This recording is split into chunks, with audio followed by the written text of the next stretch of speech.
Welcome to Freshpark. How to construct your fun box and manual pad fresh out of the box. Comes with two main panels, one coping, four knobs, four short bolts, and three long bolts. Four extra J-bolts, and the tools required to install it. Comes with four short legs and four long legs. We will first set the coping curved side out.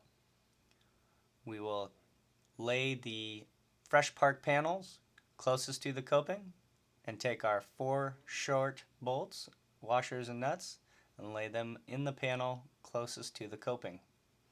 We'll then take our three long bolts for the hinges and set them in the panel as well. We'll store our J-bolts on the side. We'll then take our turn knobs for the legs and insert them in the sleeves. Just slightly turn these to store them for now. We will use those to apply the legs later in the segment. We'll take our long legs and short legs off the panel. We'll set these aside for use later. We'll set our tools in the panel as well.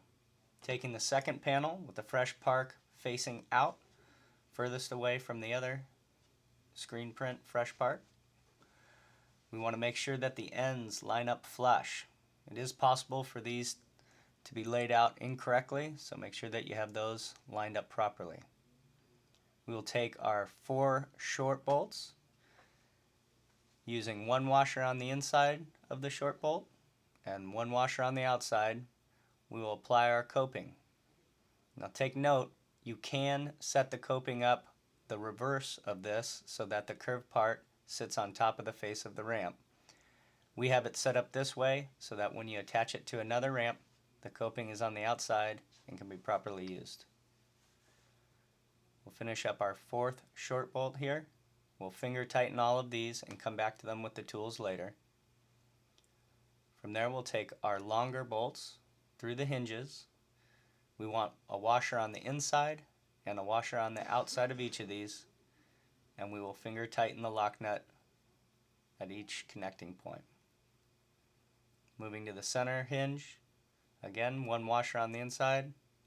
We'll slide the bolt through each side of the hinges, one washer on the outside, and the locking nut is finger tightened.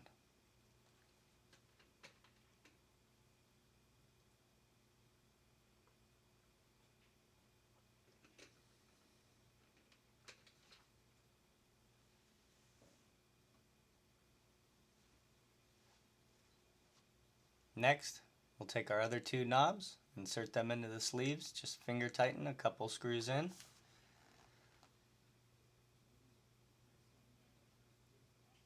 One on each side, there are four total. We'll take our supplied Allen key and wrench. We will tighten the coping bolts first. The coping bolts do not need to be over tightened. We leave these a little bit loose in order to allow some adjustability when we apply them to another ramp. We'll go down the line and tighten each one of these, again so they're snug but not over tight.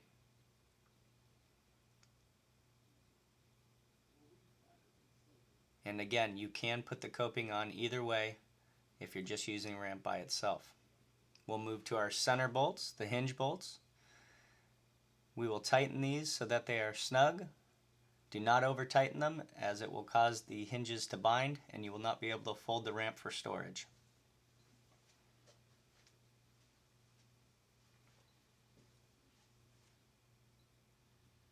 Next, we'll decide which legs we want to use, the manual pad or the fun box legs.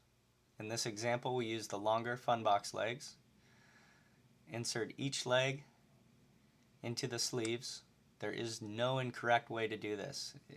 All four sides are the same.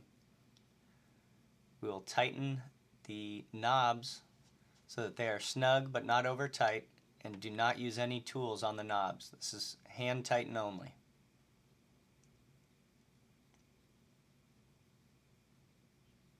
We'll finish up the fourth side here with a close-up shot.